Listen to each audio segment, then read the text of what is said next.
Halo, jumpa lagi di kanal Kita TV bersama saya, Rini Budoyo.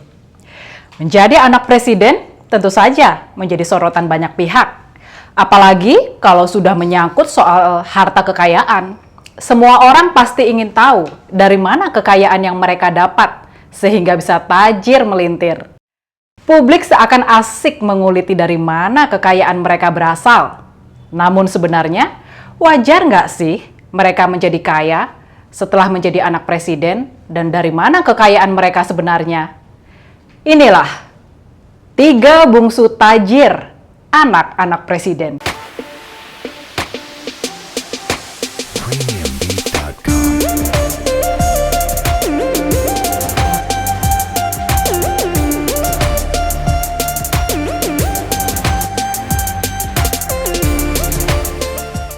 Pada awal November lalu, Kaesang tercatat membeli saham emiten pengolahan makanan beku berbasis udang, yakni PT Panca Mitra Multi Perdana Tbk sebanyak 8% melalui perusahaannya, yaitu GK Hebat, senilai 92 miliar rupiah. Duit dari mana? Kata Rizal Ramli. Namanya juga anak presiden, mosok nggak bisa bikin sulapan? Sulapan tak selalu berkonotasi dengan hal tak baik, apalagi tuduhan seolah bapaknya telah melakukan korupsi atau bermain curang dengan kebijakan. Jangankan anak presiden, anak lurah saja sering tiba-tiba diajak bisnis oleh tengkolak desa toh. Bahwa di balik ajakan itu ada maksud lain, itulah bisnis. Tapi tidak semua maksud lain itu pasti harus dikaitkan dengan kecurangan. Korupsi atau bikin kebijakan khusus bagi anaknya misalnya. Yang sengaja atau bermaksud seperti itu banyak banget. Itu soal mumpung. Bisa jadi anak presiden itu dipakai hanya untuk branding misalnya. Dalam bisnis itu pasti bermakna. Pada Kaesang, siapa yang tahu? Iya. Tapi masa kemarin dia bukan siapa-siapa, tiba-tiba duitnya banyak banget? Jelasin dong dari mana asal duitnya. Mau tahu atau pengen tahu? Bukan hanya Kaesang saja sebagai anak presiden yang terkesan tiba-tiba sangat kaya raya. Lucunya, ketiganya semua adalah bungsu laki-laki. Tommy Soeharto dan Ibas Yudhoyono adalah 2 bungsu lain yang lebih senior sebagai anak presiden yang juga sangat kaya raya. Bila 3 anak bungsu ini sebelum bapaknya jadi presiden adalah orang super kaya, publik tak akan banyak bertanya. 3 presiden dari 3 bungsu itu sebelum jadi presiden adalah orang biasa-biasa saja. Pak Harto cenderung nggak punya apa-apa sebelum menjadi presiden. Pun presiden ke-6 yang sejak mudanya berkarir di militer. Dan kita tahu berapa pendapatan bulanan SBY meski berpangkat jenderal. Presiden ke-7 yakni Joko Widodo, meski beliau pengusaha, dia bukan pengusaha amat sangat kaya. Dan bila ketiganya dianggap mencapai titik kaya raya setelah bapaknya menjadi presiden, itu juga tak salah. Berapa kekayaan Tommy tak seorang pun tahu. Bahkan sangat mungkin Tommy pun lupa berapa tepatnya harta kekayaan miliknya. Yang jelas, hutang dia pada BLBI saja konon adalah 2,6 triliun rupiah. Dan itu sudah akan terbayar hanya dengan sitaan negara atas aset-aset tanahnya yang ada di sekitaran Karawang. Duit lainnya tak ada yang bisa menghitung. Dimulai pada 1984 saat dia berumur 22 tahun, bungsu putra Soeharto ini mendirikan perusahaan dengan nama Humpus. Humpus berkantor di pusat di Gedung Granadi, Jakarta, sebuah aset properti milik Yayasan Super Semar. Melalui laman resmi perusahaan, usaha ini bergerak di sektor pelayaran, pesawat charter, pertambangan, distribusi migas dan bahan kimia, pertanian, petrokemikal, properti, hingga manajemen aset. Sementara, Tommy Soeharto menjabat sebagai komisaris utama, di mana Humpus adalah holding dari PT Humpus Intermoda Transportasi, PT Humpus Pengolahan Minyak, PT Humpus Patragas, PT Humpus Trading.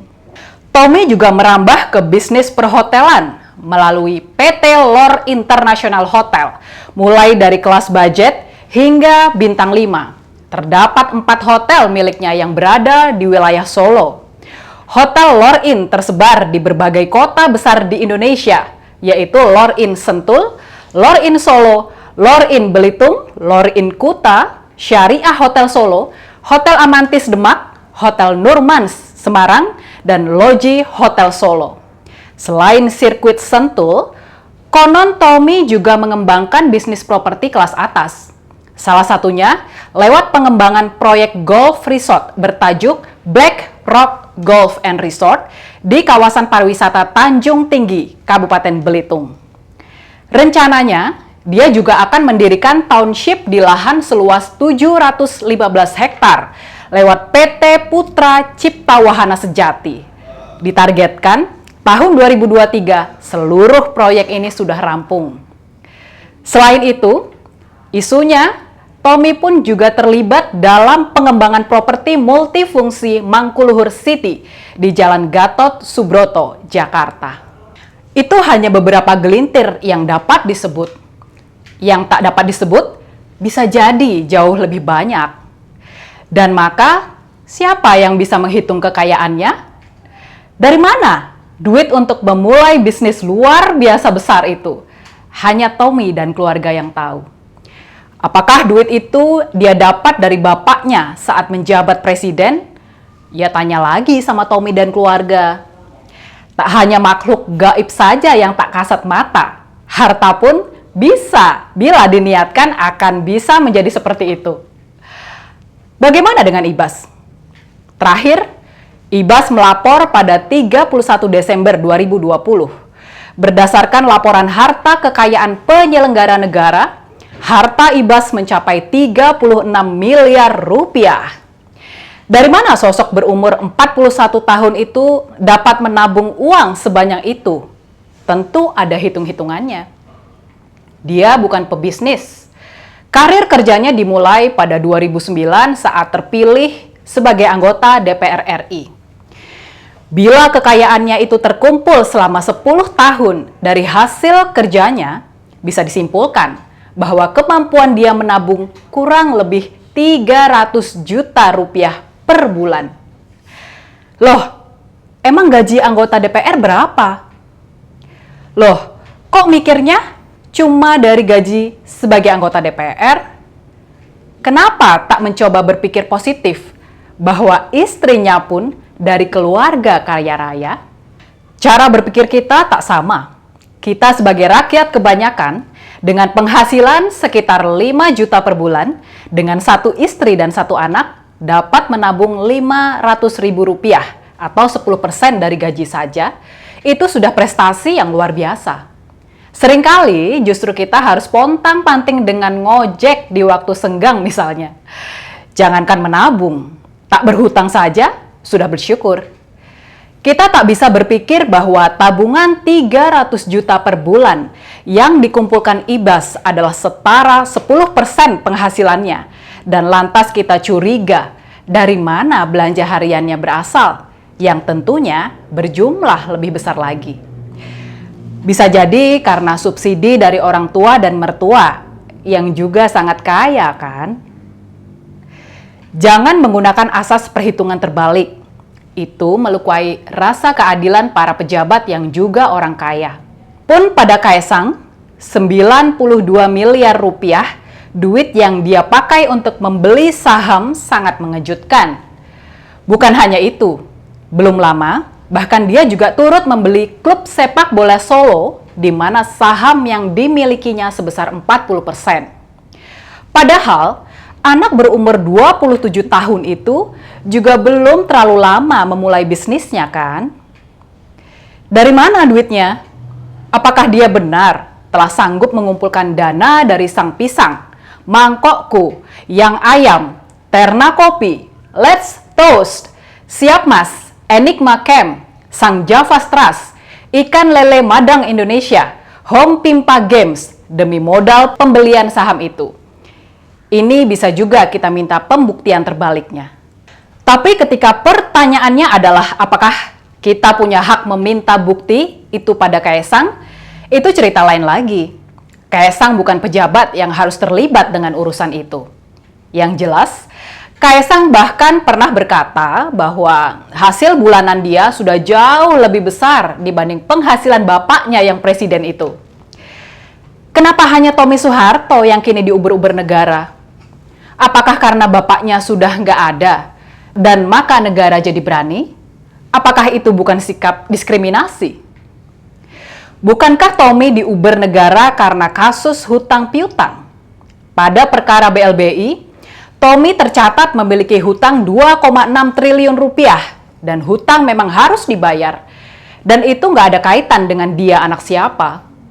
Dan di antara 3 putra bungsu para presiden itu, Tommy memang paling tajir melintir. Ibas dan Kaesang, untuk ukuran anak muda Indonesia, mereka memang kaya raya.